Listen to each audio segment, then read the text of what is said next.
Hello नमस्कार दोस्तों, आप सभी कैसे हो। आई होप आप सभी लोग अच्छे होंगे और आप सभी लोग बहुत ही अच्छे मन से आप लोग बोर्ड एग्जाम की तैयारी कर रहे होंगे।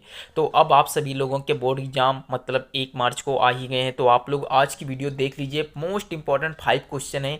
अगर जो दोस्तों आप लोग आज की वीडियो देख लेते हो तो आज की वीडियो से आप लोगों के 5 क्वेश्चन ऐसे तैयार हो जाएंगे कि आप सभी लोगों को बोर्ड एग्जाम में ऐसे ही देखने को मिलेंगे। तो चलिए आपका टाइम ना बर्बाद करते हुए क्वेश्चन को स्टार्ट करते हैं। क्वेश्चन है मेरा x माइनस वाई बराबर 2 और x प्लस वाई बराबर 2 का हल होगा। मतलब इसे आप लोगों को हल करना है तो कैसे हल करेंगे, आइए आप लोगों को सिखाते हैं। सबसे आप पहले लिखिएगा हल, उसके बाद में इस समीकरण को बनाइए।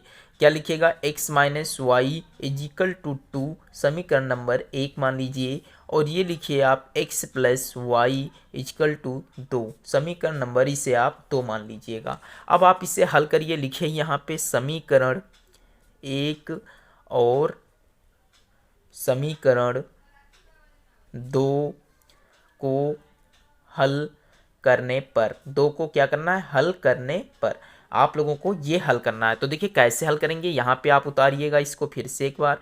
तो x minus y equal to 2, x plus y equal to कितना है, 2 है। तो आप इसे जब हल करोगे तो क्या करना होगा, ध्यान से समझिए। यहाँ विपरीत चिन्ह है तो यहाँ भी माइनस लगाया जाएगा। तो इससे क्या कर देंगे, इससे क्या हो गया, ये कट गया। एक्स एक्स जोड़ेंगे तो कितना हो जाएगा, ये 2x हो जाएगा, बराबर 2 और 2 4 हो जाएगा ना। 2 और 2 को जब जोड़ेंगे तो 4 हो जाएगा। तो यहाँ से जब हम x की वैल्यू निकालेंगे तो ये 4 रहेगा, ये गुणे में है तो इधर आएगा बटे में आ जाएगा। तो 2 से जब भाग देंगे तो 2 1 कम 2, 2 दूनी 4, यानी x की वैल्यू कितनी प्राप्त होगी, हमें 2 प्राप्त होगी। अब आप इस x का मान समीकरण 1 में रख दीजिए, या आप इसे भी मान लीजिएगा 1 में रख दीजिए या समीकरण 2 में रख दीजिए। आपका जिसमें मन हो उसमें रखने के बाद में आपको आंसर प्राप्त कर सकते हो। तो देखिए यहाँ पे हम लिखते हैं x का मान, किस में रख देते हैं, चलिए 1 में ही रख देते हैं। x का मान समीकरण 1 में रखने पर, तो देखिए x का मान मतलब x समीकरण उतारिए, समीकरण नंबर 1। तो x माइनस वाई बराबर 2 है ना। तो x का मान कितना आया है, 2 आया है, तो यहाँ 2 लिखेंगे। माइनस का y बराबर में कितना आ गया, 2 आ गया। आप ध्यान से समझिए, देखिए ये 2 है, प्लस का इधर जाएगा तो किसका हो जाएगा, माइनस का ना। तो y बराबर 2 और माइनस का 2, तो कितना आ जाएगा, देखिए माइनस का y इक्वल टू 2 से 2 जाएगा, 0 बचेगा। इस माइनस की गुणा इधर कर दीजिए 0 से, तो y का मान कितना आ गया, 0 आ गया। तो यानी हमें जो मान प्राप्त हुआ है वो x बराबर 2 प्राप्त हुआ है और y बराबर 0 प्राप्त हुआ। तो दोस्तों आई होप आपको पहला क्वेश्चन एकदम डायरेक्ट समझ में आ गया होगा। अब हम चलते हैं नेक्स्ट क्वेश्चन पे। तो दोस्तों आप देख सकते हो ये क्वेश्चन नंबर 2 है। अब इस क्वेश्चन नंबर 2 को हल करते हैं। ध्यान से देखिए कैसे हल करते हैं। देखिए यह दो घात समीकरण 3x square minus 12x plus M बराबर 0 के मूल कितने हैं, बराबर हैं, तो m का मान होगा। ध्यान से समझिए, आप यहाँ नोटिस करिएगा। देखिए m का मान बुझाते हैं, m का मान कैसे निकालते हैं, ध्यान से देखिएगा। सबसे पहले आपको एक सूत्र बता दें, आप लोगों ने विभक्तर का सूत्र सुना होगा, यानी d बराबर क्या होता था उसका सूत्र, बी स्क्वायर माइनस 4ac, ये होता है ना सूत्र। जब बताया गया है कि मूल बराबर हो, तो जब मूल बराबर हैं तो इसका मतलब ये है कि बी स्क्वायर माइनस 4ac बराबर क्या होगा, 0 होगा ना। निकाल लीजिएगा और c बराबर निकाल लीजिएगा। तो देखिए a बराबर मान निकालेंगे तो a बराबर आता है 3, b बराबर निकालेंगे तो माइनस का 12 आएगा, और c के बराबर निकालेंगे तो m आएगा। कितना आएगा, m आएगा ना दोस्तों। अब इन सभी संख्याओं का मान हम यहाँ पुट कर देते हैं, बस और कुछ नहीं करना है। तो देखिए बी स्क्वायर की जगह पे हम लिखेंगे माइनस का 12 होल स्क्वायर ना, -4। ए का मान कितना आया है, 3 आया है, मल्टीप्लाई सी का मान कितना आया है, m आया है, फिर बराबर में रहेगा 0। अब देखिए 12 का वर्ग कितना होता है, 144 होता है। अब माइनस लगा, माइनस की माइनस से जुड़ा होगी तो प्लस हो जाएगा ना। तो 144 माइनस 4 12 m कितना हो जाएगा, 12 m इजकल टू 0। आप ध्यान से समझिए, इस -12 m को यहीं रहने दीजिए, बराबर इस 144 को इधर ले आइए तो प्लस का इधर आएगा, माइनस का हो जाएगा 144 ना। तो ध्यान से समझते रहिए, इस माइनस को इस माइनस से क्या कर दिया, खत्म। तो m का मान निकालेंगे तो m बराबर 144 अपान में कितना आ जाएगा, ये 12 यहाँ आ जाएगा ना। तो 12 एकम 12, 12 भरी m 144, यानी m का मान हमें कितना प्राप्त हुआ, 12 प्राप्त हुआ ना दोस्तों। तो आई होप आप लोगों को ये क्वेश्चन भी बहुत ही अच्छे तरीके से समझ में आ गया होगा। अगर दोस्तों वीडियो अच्छी लग रही हो तो प्लीज़ आपने एक दोस्त को जरूर शेयर करिए, उसका भी फायदा हो जाए बोर्ड एग्जाम में। तो ये दोस्तों क्वेश्चन नंबर थर्ड है हमारा और मोस्ट इम्पॉर्टेंट क्वेश्चन है। और इस त्रिकोणमिति के पेपर में आपको, मैथ के पेपर में इसमें से क्वेश्चन ना आए तो मैथ का पेपर ही बेकार है ना दोस्तों। तो चलिए, ये क्वेश्चन है कि यदि कॉस ए बराबर 7/25 है तो साइन ए प्लस टेन ए का मान क्या होगा। आप लोगों को साइन ए प्लस टेन ए का क्या निकालना है, मान निकालना है। तो सबसे पहले आपको सूत्र पता होना चाहिए। वो सूत्र क्या है, कोस ए बराबर यानी कोस थीटा बराबर क्या होता है, आपने सूत्र पढ़ा होगा लाल बटे कक्का।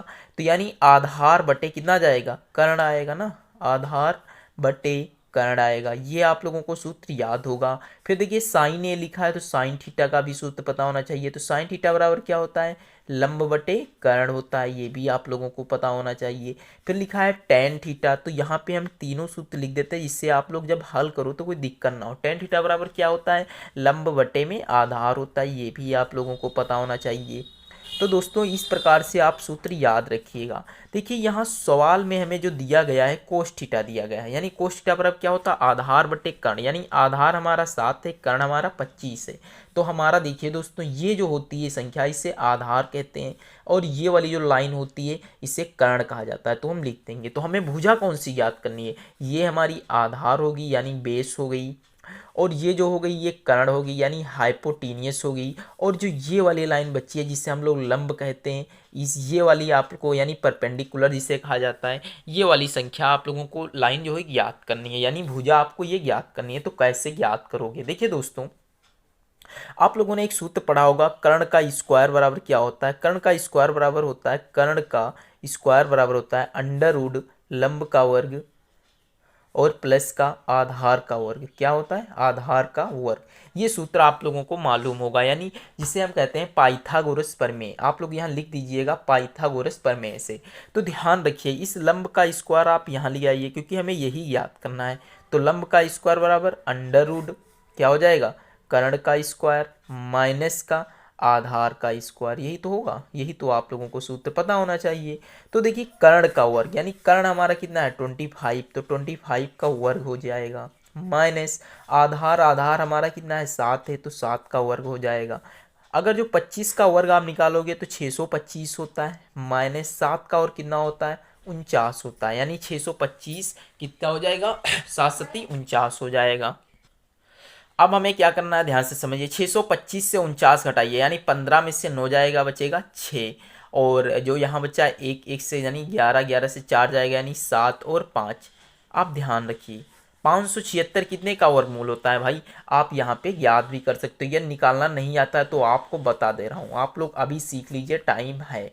2×2=4, 2×8=16, 2×8=16, फिर 2 से भाग दीजिए, 2 से 14×2=28, 8 कट जाएगा। फिर 2 से भाग दोगे तो 2×7=14, 2×2=4, 2 से फिर भाग दीजिए तो 36×2=72, फिर 2 से भाग दोगे तो आपका 18×2=36, फिर 2 से भाग दोगे तो 2×9=18, फिर 3×3=9, 3×1=3। जितने जोड़े बन जाए आप लोग यहाँ लिख लीजिएगा। 3×2=6, 6×2=12, 12×2=24, यानी हमारा जो ये 576 होता है वो कितने का वर्ग होता है, 24 का वर्ग होता है दोस्तों। तो ये हमें लंब बराबर प्राप्त हो गया। तो आई होप आप लोगों को इतना समझ में आ गया होगा, यानी लंब का मान जो आया है वो कितना आया है, 24 आया है। अब देखिए हमें सूत्र क्या ज्ञात करना था, इसका मान निकालना था, साइन ए प्लस टेन ए का मान निकालना है। तो ध्यान से समझिएगा, हम लिखते हैं साइन ए और प्लस का टेन ए। तो देखिए साइन ए प्लस टेन ए, साइन थीटा बराबर सूत्र अभी हमने जाना लंब बटे कर्ण होता है। तो लंब हमारा 24 हो गया और कर्ण हमारा 25 हो गया, यहाँ लिख देंगे हम 24/25 प्लस लिखेगा टेन थीटा बराबर लंब बटे आधार होता है। तो हमारा लंब है 24 और आधार है 7, तो यहाँ हम लिख देते हैं, यहाँ 24 बटे में कितना लिख जाएगा, 7 लिख जाएगा। अब आप इसे हल कर सकते हो बहुत ही आसान तरीके से, कैसे समझिएगा। ये क्या है 25×7 है, आप 25×7 लिख दीजिए प्लस, अब इसकी मल्टीप्लाई इससे कर दीजिए यानी 24×7। फिर समझिए उसके बाद में हमें क्या करना होगा, उसके बाद में हम यहाँ पे लिखेंगे प्लस, और 24 इंटू में कितना आ जाएगा 25, यही तो आएगा ना। 24 की गुणा जब 25 से करेंगे आप तो 25 ही आएगा। ये क्यों ब्लर हो रहा है, सही हो गया। चलिए दोस्तों सॉरी इतनी देर के लिए आपको खेद हुआ। देखिए 24 की मल्टीप्लाई इधर होगी, 13 का आप मल्टीप्लाई कर दीजिए, बस कुछ नहीं होना है। आप समझिएगा ध्यान से क्या करना है, देखिए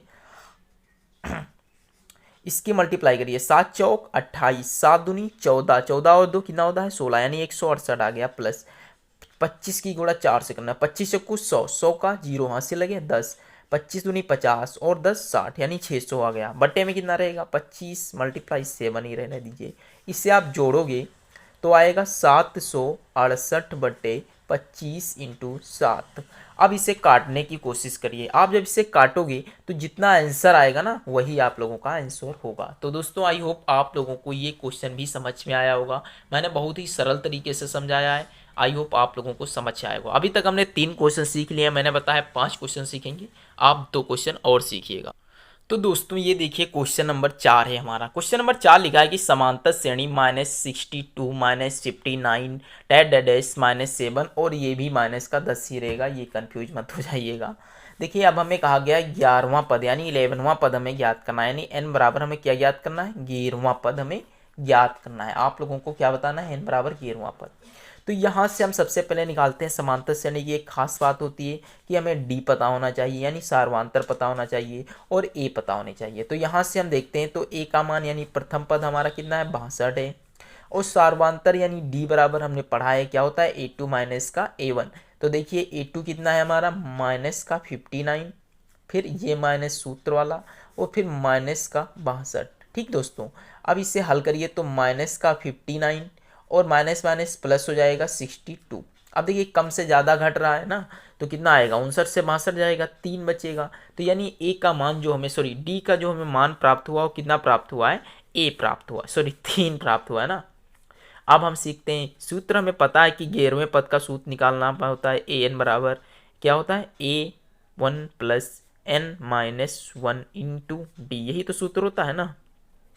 a1 का मान कितना है, माइनस का 62 प्लस n का मान कितना होता है, n का मान तो हमें पता करना है ना, तो n-1 कितना है इंटू डी का मान कितना है, 3 है।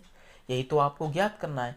अब मगर आप लोगों को ये एक और चीज़ पता होना चाहिए। क्या पता होनी चाहिए, ध्यान से समझिएगा। हमें ये पता करना है, कह रहा है कि 11वां पद होगा तो यहाँ n की जगह पे हम 11 रखेंगे। या देखिए यहाँ पे लिखा हो ना, तो यहाँ आप 11 लिखिएगा, सॉरी इसके लिए।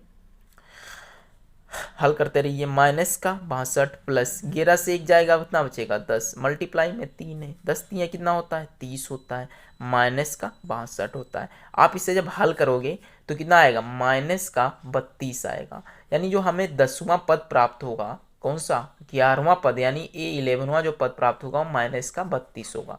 तो दोस्तों ये भी आई होप आपको क्वेश्चन समझ में आ गया होगा। कैसी लगी रही वीडियो आप लोग कमेंट बॉक्स में ज़रूर बताइएगा। अगर जो वीडियो अच्छी लगे तो प्लीज़ लाइक शेयर करना बिल्कुल भी ना भूलिए। अब हम लोग एक क्वेश्चन और सीखेंगे जो मोस्ट इम्पॉर्टेंट होगा। दोस्तों वही क्वेश्चन मैं आप लोगों को बता रहा हूँ जो पिछली बार बोर्ड एग्जाम में पूछे गए हैं और ये क्वेश्चन ही पूछे जाने की संभावनाएँ ज़्यादा है। चलिए एक क्वेश्चन और है, क्वेश्चन नंबर 5 है। क्वेश्चन नंबर 5 है कि यदि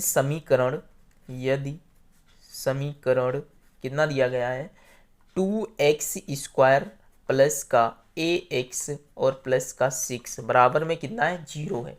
कह रहा है के मूल कितने दिए गए हैं, 2 हैं। तो a का मान होगा, a का मान क्या होगा।